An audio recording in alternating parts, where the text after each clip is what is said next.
Hello good morning friends. और my name is मोहित और आज हम बात करने वाले हैं सबसे इम्पॉर्टेंट टॉपिक जो आजकल बहुत ज़्यादा प्रॉब्लम कर रहा है पूरे वर्ल्ड को।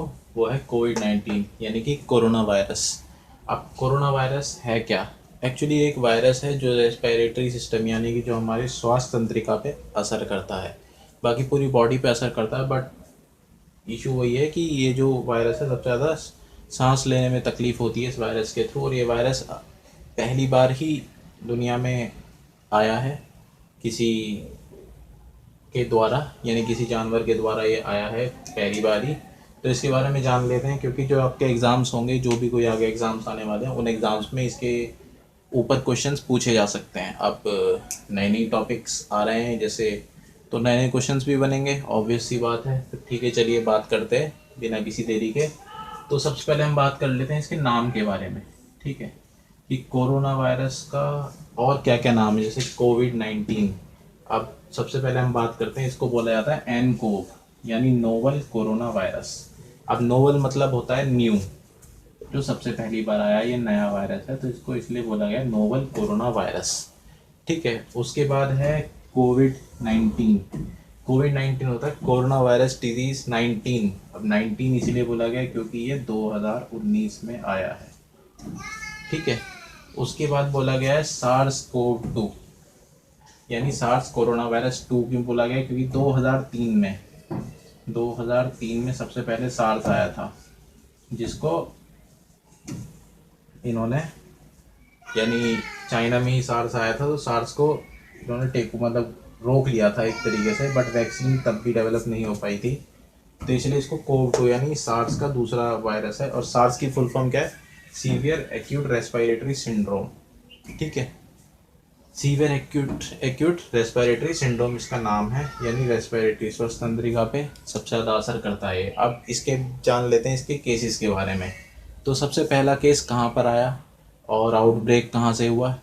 सबसे पहले वर्ल्ड के बारे में जानते हैं। तो फर्स्ट केस जो था, according to reports, first case 17 नवंबर 2019 को रजिस्टर किया गया था चाइना में। वुहान है हुबई प्रोविंस में, चाइना के अंदर, ये वुहान डिस्ट्रिक्ट, वहाँ पर सबसे पहला केस 17 नवंबर 2019 को डिटेक्ट किया गया था। अब इसका आउटब्रेक कहाँ से हुआ, यानी भाई फैला कहाँ से? क्योंकि अभी लगभग सारी कंट्रीज में ये फैल चुका है। तो ये फैला कहाँ से है? ये फैला है हुनान सी फूड होलसेल मार्केट। ठीक है, हुनान में जो सी फूड होलसेल मार्केट है, ये वहाँ से फैला हुआ बताया जा रहा है कि ये जो वायरस है ये वहाँ से आउटब्रेक हुआ है पूरे वर्ल्ड में। जैसे भी ये ट्रैवलिंग के थ्रू भी ये होता है। ठीक है, अब इसके बाद इंडिया के बारे में बात कर लेते कि भाई इंडिया में ये कब आया था और इंडिया में इसके क्या क्या अभी तक हमारी तरफ से प्रिकॉशंस लिए गए हैं या क्या क्या स्टेप्स उठाए गए हैं। अब इंडिया की बात करें, क्योंकि सबसे ज़्यादा क्वेश्चन हमारे एग्ज़ाम में इसी से रिलेटेड पूछे जाएंगे। इंडिया में जो फर्स्ट केस था, इंडिया में कोरोना वायरस का फर्स्ट केस आपका कब आया था? फर्स्ट केस आया था 22 मार्च को। ठीक है, नहीं सॉरी, फर्स्ट केस इंडिया में जो आया था वो आया था 30 जनवरी 2020 को।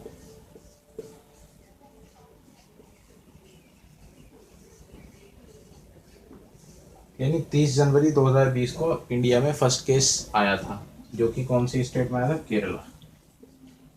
ये क्वेश्चन आपसे पूछा जा सकता है कि फर्स्ट केस कोरोना वायरस का इंडिया में किस दिन आया था, तो यानी किस दिन डिटेक्ट किया गया था? वो था 30 जनवरी 2020 को। और कौन सी स्टेट में? केरला में। ठीक है, सेकंड केस भी वैसे केरला में आया था, बट फर्स्ट केस ज़्यादा इंपॉर्टेंट होता है। अब हमारे यहाँ पे जो फर्स्ट डेथ हुई थी, यानी फर्स्ट फैटिलिटी, इससे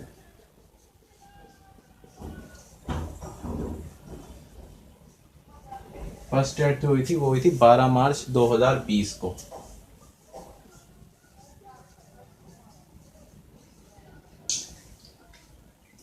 ठीक है, ये दो क्वेश्चंस आपको ध्यान रखने होंगे कि हमारे यहाँ पे जो इंडिया वैसे काफ़ी हद तक ये कंट्रोल किया गया, उसके बारे में मैं आपको बताऊंगा। जो इसकी फर्टिलिटी रेट है, यानी डेथ रेट जो है वर्ल्ड के अकॉर्डिंगली इंडिया की बहुत कम है।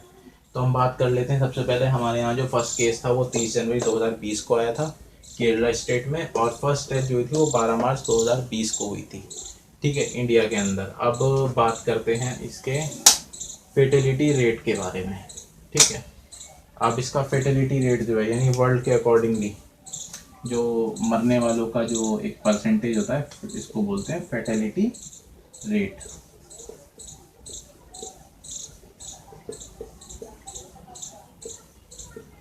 अब ये रिकॉर्ड्स वैसे 6 जुलाई तक की हैं, जो भी हैं 6 जुलाई तक की, जो तो वर्ल्ड का जो फेटेलिटी रेट है पूरे वर्ल्ड का अगर देखा जाए तो वो है 4.7%, यानी जितने भी पर्सन बीमार हैं उसमें से 4.7% की डेथ हो रही है इस वायरस के थ्रू, इस वायरस की वजह से। अब इंडिया का जो फेटेलिटी रेट है, अगर आप इंडिया से इसका कंपैरिजन करते हैं, यानी भारत से इसका अगर तुलना की जाए, तो भारत में जो इसकी फेटेलिटी रेट है वो 2.8% है, यानी बहुत कम है। हर 100 में से लगभग 2 या 3 लोगों की ही डेथ हो रही है। ठीक है, ये इंडिया के अंदर फेटेलिटी रेट है।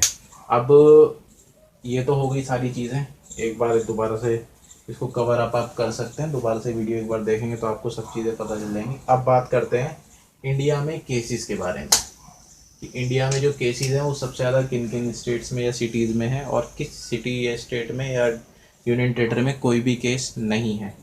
तो सबसे पहले हम बात कर लेते हैं कि कहाँ कहाँ पर इसके केसेस सबसे ज़्यादा हैं। तो सबसे पहला नाम आता है मुंबई।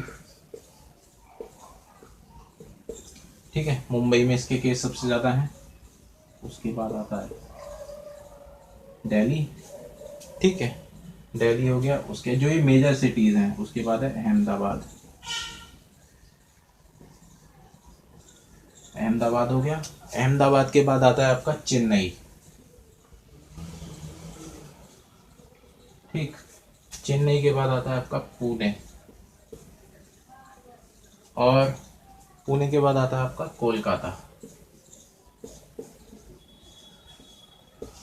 अब ये जो 6 सिटीज़ है, सॉरी, इसमें अप्रॉक्स, मैं कंफर्म नहीं बता रहा हूँ, अप्रॉक्स 50% जो केसेस हैं कोरोना वायरस के इंडिया में, वो इन 6 सिटीज़ के अंदर में ही हैं।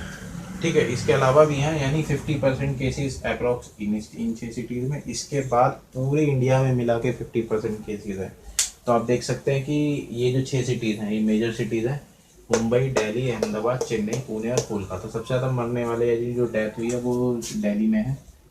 दिल्ली में मुंबई में है। मुंबई में फर्टिलिटी रेट काफ़ी ज़्यादा है। ठीक है, अब बात कर लेते हैं भाई, ये तो हो गया कि कहाँ कहाँ पर इसके केस सबसे ज़्यादा हुए हैं या कितने कितने परसेंटेज केस हैं।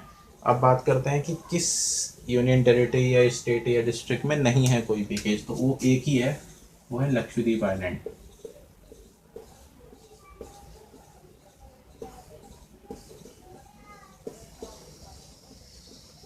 लक्षद्वीप आइलैंड में अभी तक 0 केसेस, यानी भारत में लक्षद्वीप आइलैंड में अभी तक कोई भी केस नहीं रजिस्टर किया गया है कोरोना वायरस का। ठीक है, अब भाई इतना काम हो गया, इतना काम होने के बाद में अब केसेस भी बढ़ने लगे, तो सब कंट्रीज़ ने अपने अपने स्टेप्स उठाए, प्रिकॉशंस लिए गए हर कंट्री द्वारा, फ्लाइट्स बंद कर दी गई या जो भी चीज़ें की गई, अपनी तरफ से लॉकडाउन किया गया। तो लॉकडाउन के फेजेस के बारे में बात कर लेते हैं। इंडिया में लॉकडाउन कब स्टार्ट हुआ था और कब कब इसके फेजेस को, अभी तक भी लॉकडाउन चल रहा है। आज की जो डेट है अगर आप देखें तो 15 जुलाई है, तो अब भी लॉकडाउन किसी किसी स्टेट्स में या किसी किसी डिस्ट्रिक्ट में है जो कंटेमिनेटेड जोन है। इनको इंडिया में 3 जोन में डिवाइड किया था, रेड जोन, ऑरेंज जोन और ग्रीन जोन। ठीक है, इनमें डिवाइड किया गया था। रेड जोन में कंटेमिनेटेड जोन भी आते थे सबसे ज़्यादा केसेस, फिर इसके बाद उनको और डिफाइन करके अलग अलग किया गया, तो इनके बारे में हम बाद में बात करेंगे। सबसे पहले बात कर लेते हैं लॉकडाउन के फेजेस पे। तो सबसे पहला जो लॉकडाउन लगा था, सबसे पहले वॉलंटरी लॉकडाउन लगाया गया था 22 मार्च में। जो हमारे पीएम मोदी जी हैं, उनकी अपील पर 22 मार्च को सबसे पहले वॉलंटरी लॉकडाउन, यानी अपनी तरफ से ही लॉकडाउन कर लिया गया। संडे था उस दिन। ठीक है, संडे को वॉलंटरी लॉकडाउन लगाया गया था। ठीक है, 1 दिन का लॉकडाउन कि भैया आप अपने घर में रहिए और इसकी जो चेन है कोरोना वायरस की, उसको तोड़ने की कोशिश कीजिए। ठीक है, उसके बाद क्या हुआ, 23 मार्च से सब ने अपने अपने, किसी ने ट्रांसपोर्ट क्लोज करे, किसी स्टेट ने ऑफिसेज बंद करे, किसी स्टेट ने कुछ किया, मतलब सब ने अपने अपने तरीके से इसको कंट्रोल करने की कोशिश की। अब उसके बाद सब स्टेट से सुझाव लिए गए। तो सबसे पहले जो हमारा लॉकडाउन के फेजेस की हम बात करते हैं।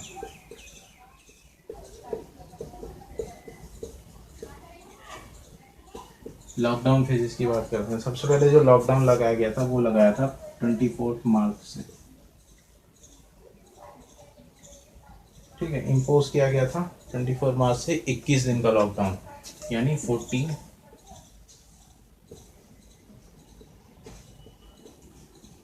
डेज का ये लॉकडाउन सबसे पहले लगाया गया था। ठीक है, अब पीएम मोदी जी ने जो एड्रेस किया था स्टेट को, यानी पूरे सॉरी इंडिया को जो स्टेट किया था, पीएम मोदी की जो सबसे पहले एड्रेसिंग थी वो कब थी, ये ध्यान रखने वाली बात है। पीएम मोदी ने 19 मार्च को एड्रेस किया था।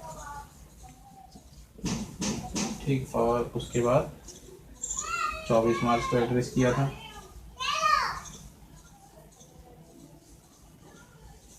ठीक है, उसके बाद 30 जून को भी एड्रेस किया गया था। यानी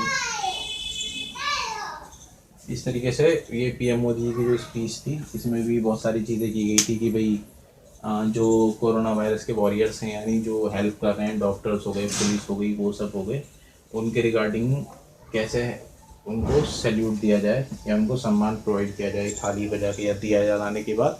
इस तरीके से अब लॉकडाउन के फेजेस में हम दूसरे फेज की तरफ बढ़ते हैं। 14 अप्रैल के बाद 14 अप्रैल से 3 मई तक। ठीक है, उसके बाद 3 मई से 17 मई तक। ठीक है, उसके बाद 17 मई से 31 मई तक।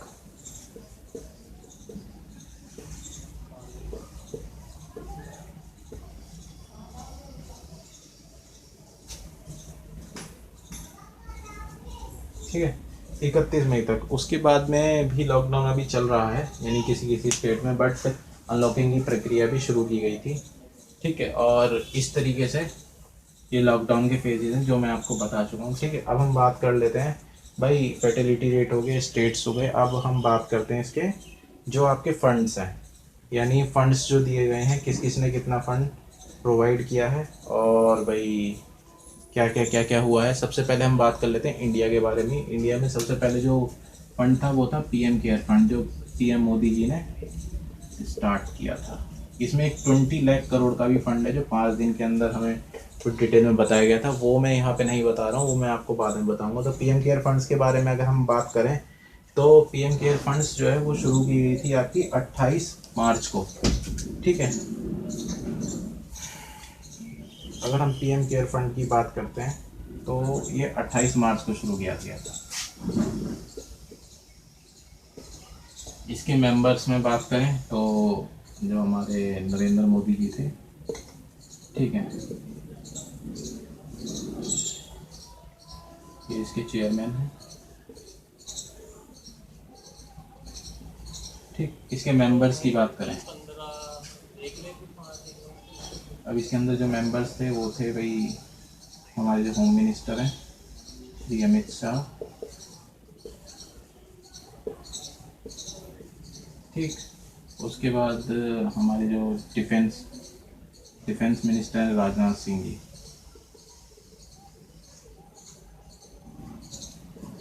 और उसके बाद जो हमारी फाइनेंस मिनिस्टर हैं श्रीमती निर्मला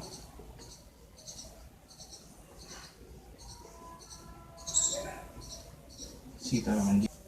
अब बात करते हैं इसके इंस्टॉलमेंट्स के बारे में। ठीक है, तो इसके इंस्टॉलमेंट में देखिए, फर्स्ट इंस्टॉलमेंट जो था वो 13 मई को रिलीज़ किया गया था। कितना इंस्टॉलमेंट रिलीज़ किया गया था? 3100 करोड़ रुपए का, यानी 3100। अब इसको जो बांटा गया था वो किस किस उसमें बांटा गया था, देखिए 2000 करोड़ रुपए, 1000 करोड़ रुपए और 100 करोड़ रुपए। अब ये क्वेश्चन आया था एग्ज़ाम्स में, यानी जो मैंने इससे पहले एक बार सबसे पहले जीके की वीडियो बनाई थी उसके अंदर ये क्वेश्चन था कि 2000 करोड़ रुपए किसके लिए आवंटित किए गए थे। तो 2000 करोड़ रुपए जो आवंटित किए गए थे वो थे 50,000 वेंटिलेटर्स। ठीक है, मेड इन इंडिया, 50,000 वेंटिलेटर्स खरीदे गए थे 2000 करोड़ रुपए से। ठीक है, 1000 करोड़ रुपए जो थे वो माइग्रेंट्स के लिए थे, यानी माइग्रेंट्स की हेल्प के लिए 1000 करोड़ रुपए दिए गए थे। ठीक है, उसके बाद माइग्रेंट्स यानी जो मज़दूर अपने घर जा रहे थे या गांव जा रहे थे अपने पुश्तैनी घर, उनके लिए 1000 करोड़ रुपए थे, और वो 100 करोड़ रुपए थे जो इंडिया वैक्सीन के लिए प्रिपरेशन कर रहा है, उसके लिए 100 करोड़ रुपए दिए गए थे, आवंटित किए गए थे इन 3100 करोड़ रुपए में से। ठीक है, अब इसके बाद ये तो हो गया आपका कि कौन कौन से उसमें क्या क्या किया गया है। अब हम बात कर लेते हैं। देखिए, इसमें जो मिनिमम डोनेशन था वो था 10 रुपीज़, ये भी ध्यान रखिएगा। जो पीएम केयर फंड में मिनिमम डोनेशन था वो 10 रुपये था। ठीक है, अब ये हो गया। अब किस किस ने, ये तो गई इंडिया के। अब अपनी तरफ से स्वेच्छा ने, बड़े बड़े बिजनेसमैनों ने कितने कितने पैसे दिए गए हैं वो एक बार हम बात कर लेते हैं। 2-3 जो इम्पोर्टेंट हैं वो बात करते हैं। सबसे पहले नाम आता है जैक डॉर्सी का। जैक डॉर्सी से आप सभी परिचित होंगे, ट्विटर के चीफ एग्जीक्यूटिव ऑफिसर। इन्होंने कितना डोनेशन दिया है भाई? इन्होंने डोनेशन दिया 1000 मिलियन US डॉलर। ठीक है जी, ये इनका डोनेशन है। उसके बाद बात करते हैं बिल गेट्स की, मिस्टर बिल गेट्स और मेलिंडा गेट्स।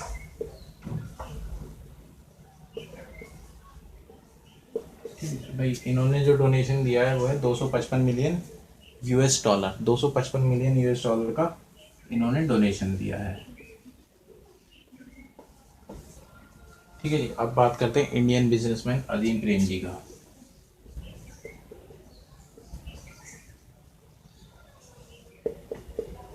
ठीक है, इनकी तरफ से 130 मिलियन डॉलर का, sorry 132 million dollar, 132 million US dollar इन्होंने डोनेट किया। ठीक है, और उसके बाद में ये 3 सबसे मेजर डोनेशंस थे जो दिए गए हैं। और एक नाम है Jeff Bezos, mister Jeff Bezos. ये कौन है? अमेजन के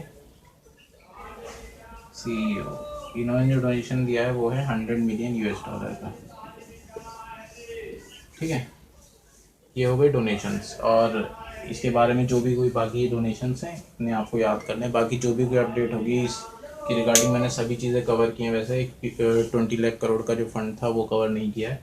बाकी जो भी चीज़ें होंगी, जो भी क्वेश्चंस होंगे वो मैं आपको अपडेट कर दूँगा। और कोई क्वेश्चन आप जानना चाह रहे हो कोई इंपॉर्टेंट, तो आप मुझे कमेंट बॉक्स में कमेंट करिएगा। और बाकी मेरी वीडियोस पे बने रहिएगा और मेरे चैनल को सब्सक्राइब कीजिए ताकि आपको और भी अलग अलग वीडियोस मिले। और हर हफ्ते मैं आपके लिए एक ऐसा ही टॉपिक लेके आऊँगा, कोई भी एक जो ट्रेंडिंग टॉपिक होगा जिसके जीके क्वेश्चन बन सकते हैं, ताकि आपको आसानी से वो याद हो जाए। आज की वीडियो यहाँ तक थी गाइस। बाकी आप मेरे चैनल पे बने रह सकते हैं और मेरे चैनल को सब्सक्राइब कीजिएगा। Thank you.